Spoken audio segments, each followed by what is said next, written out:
PSC ചെയർമാനും അംഗങ്ങൾക്കും വലിയ തോതിൽ ശമ്പളവും പെൻഷനും വർദ്ധിപ്പിക്കുന്നത് സംബന്ധിച്ചുള്ള ശുപാർശ മന്ത്രിസഭ അംഗീകരിച്ചു. Kerala public service commission chairman, അംഗങ്ങൾ എന്നിവരുടെ ശമ്പളവും ആനുകൂല്യങ്ങളും പരിഷ്കരിക്കാനാണ് തീരുമാനിച്ചത്.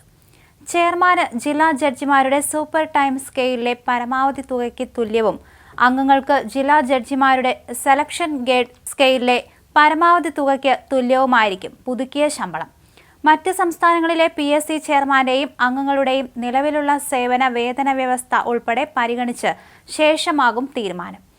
വ്യാവസായിക ട്രിബ്യൂണലുകളിൽ പ്രിസൈഡിംഗ് ഓഫീസർമാരുടെ ശമ്പളവും അലവൻസുകളും സബോർഡിനേറ്റ് ജുഡീഷ്യറിയിലെ ജുഡീഷ്യൽ ഓഫീസർമാരുടേതിന് സമാനമായി പരിഷ്കരിക്കും. സർക്കാർ കടുത്ത സാമ്പത്തിക പ്രതിസന്ധി നേരിടുന്നതിനാൽ ഈ ശുപാർശ പലതവണ പരിഗണിക്കാതെ മാറ്റിവച്ചതാണ്.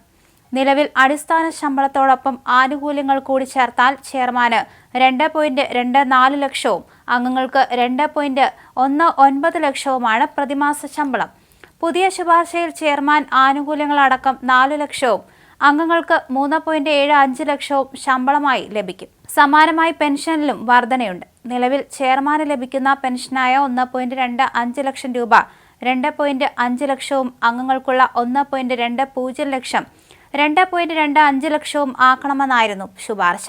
ഇതും അതുപോലെ തന്നെ മന്ത്രിസഭ അംഗീകരിച്ചോ എന്ന് വ്യക്തമല്ല. ഉത്തരവ് വന്നാലേ വ്യക്തമാകൂ. പരിഷ്കരിക്കുന്ന ശമ്പളത്തിന് 2016 മുതൽ പ്രാബല്യം നൽകണമെന്നും നിർദ്ദേശമുണ്ടായിരുന്നു.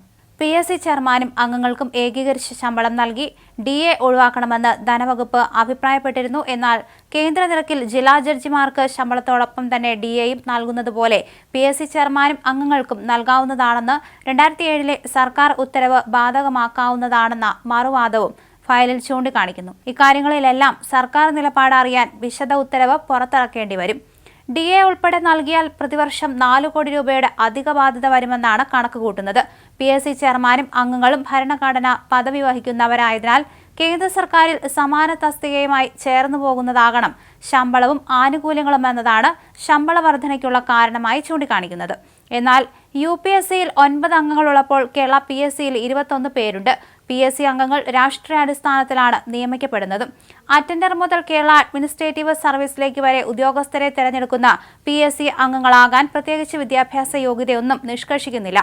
ഇതെല്ലാം വിവിധ ചർച്ചകൾക്ക് വഴിവെച്ചിരുന്നു. എന്നാൽ ഇതെല്ലാം തള്ളിക്കളഞ്ഞാണ് ശമ്പളവും പെൻഷനും കൂട്ടുന്നത്. തിരുവനന്തപുരം നിയോജക മണ്ഡലത്തിലെ Manacaud Valiyathura road, Beemapally Valiyathura road, Valiyathura airport road എന്നിവയുടെ പുനരുദ്ധാരണ പ്രവൃത്തിക്കായുള്ള ദർഗാസ് അംഗീകരിച്ചിട്ടുണ്ട്. അതുപോലെ തന്നെ മന്ത്രിസഭാ യോഗത്തിൽ.